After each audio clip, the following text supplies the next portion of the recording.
ज्यादातर लोग जानते हैं कि ऋषि वाल्मीकि के आश्रम में श्री राम की मुलाकात अपने पुत्रों लवकुश और पत्नी सीता से हुई थी। लोग ये भी जानते हैं कि कैसे अग्नि परीक्षा से गुजरने के बाद सीता ने अपने जीवन का त्याग कर दिया था। राम अपने पुत्रों के साथ अयोध्या लौट आए और महल में उनके लिए एक नया घर बनाया। लेकिन बहुत कम लोग जानते हैं कि सीता माँ के पृथ्वी में समा जाने के बाद राम के शेष जीवन का क्या हुआ। भगवान राम के जीवन का अंत कैसा हुआ, इसकी जानकारी वाल्मीकि की रामायण से नहीं बल्कि पद्म पुराण से मिलती है। सीता को खो देने के बाद श्री राम ने कई वर्षों तक अयोध्या में शासन किया। उन्होंने अपने पुत्रों को राज्य का कामकाज संभालने के लिए तैयार किया। अपने शासन के दौरान राम ने अयोध्या के लोगों के लिए कई यज्ञ भी किए।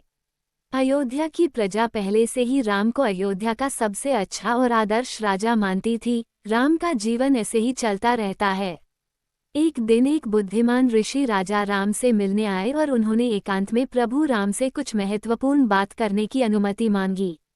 राम विनम्रतापूर्वक ऋषि की बातें सुनने के लिए भूमि पर बैठ गए। ऋषि की सलाह के अनुसार राम ने अपने भाई लक्ष्मण से कहा कि वह दरवाजे पर ही रहें और इस महत्वपूर्ण बातचीत के दौरान यदि कोई आता है तो उसे प्रवेश करने की अनुमति ना दें। राम से मिलने आए ऋषि कोई और नहीं बल्कि समय के रूप में कालदेव आए थे। कालदेव श्री राम को ये याद दिलाने के लिए आए थे कि पृथ्वी पर उनका समय अब समाप्त हो गया है और उन्हें अब अपने मूल निवास वैकुंठ लौट जाना चाहिए। राम और कालदेव के बीच चल रही गोपनीय बातचीत के दौरान ही महर्षि दुर्वासा का आगमन होता है। महर्षि दुर्वासा अपने क्रोधी स्वभाव के लिए जाने जाते थे। महर्षि दुर्वासा ने राम से तत्काल मुलाकात की अनुमति मांगी। लक्ष्मण महर्षि दुर्वासा को स्थिति समझाने की कोशिश करते हैं, लेकिन महर्षि दुर्वासा नहीं मानते हैं। वो लक्ष्मण पर क्रोधित हो जाते हैं और यहाँ तक कह देते हैं कि अगर उन्हें अंदर नहीं जाने दिया गया तो वह लक्ष्मण को श्राप दे देंगे। लक्ष्मण को समझ नहीं आता कि वह भाई के आदेश की अवहेलना करे या श्राप सहें। लक्ष्मण को इस बात का एहसास होता है कि यह सारी स्थिति उन्हें उनका अंतिम मार्ग दिखाने का संकेत थी। वो सरयू नदी में समा जाते हैं और अनंत शेष का रूप ले लेते हैं। राम महाविष्णु के राम अवतार को समाप्त करने के तैयारी में होते हैं, तभी उन्हें लक्ष्मण के बारे में पता चलता है।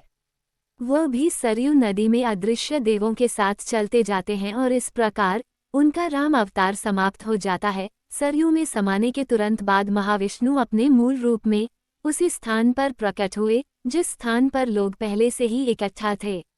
उन्होंने लोगों को आशीर्वाद दिया। राम विष्णु और लक्ष्मण आदिशेष हो गए थे। हालांकि ज्यादातर लोग मानते हैं कि राम का अंत ऐसे ही हुआ था, फिर भी कुछ लोगों की इससे अलग राय है। पुराणों में इस बात का जिक्र है कि ब्रह्मांड के पालनहार भगवान विष्णु अपने अस्तित्व को समाप्त नहीं कर सकते हैं। ब्रह्मांड के विनाशक के रूप में केवल शिव ही यह काम कर सकते हैं। तार्किक नजरिए से समझा जाए तो राम का अंत भी विष्णु के पहले अवतारों की तरह ही हुआ था। जैसे कि कालिका पुराण में जिक्र है कि अपने कर्तव्यों की पूर्ति के बाद विष्णु का वराह अवतार पारिवारिक संबंधों के मोहमाया में फंस गया था। उस स्थिति में वराह ने स्वयं अपना जीवन समाप्त नहीं किया, बल्कि देवताओं ने शिव की मदद लेने के लिए कैलाश का रुख किया। देवताओं की विनती के बाद शिव पक्षी जानवर से बना शरभ अवतार लेते हैं, जो वराह से युद्ध करके विष्णु अवतार को मुक्त कराते हैं।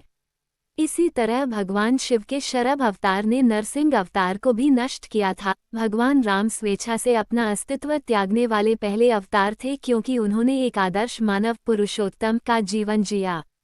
उन्हें लोगों के सामने धर्म का एक उदाहरण स्थापित करना था। एक रहस्यमय जानवर के हाथों एक हिंसक मृत्यु उनके इस अवतार के लिए उचित नहीं था, इसलिए उन्होंने नदी में समाकर इस अवतार को खत्म किया।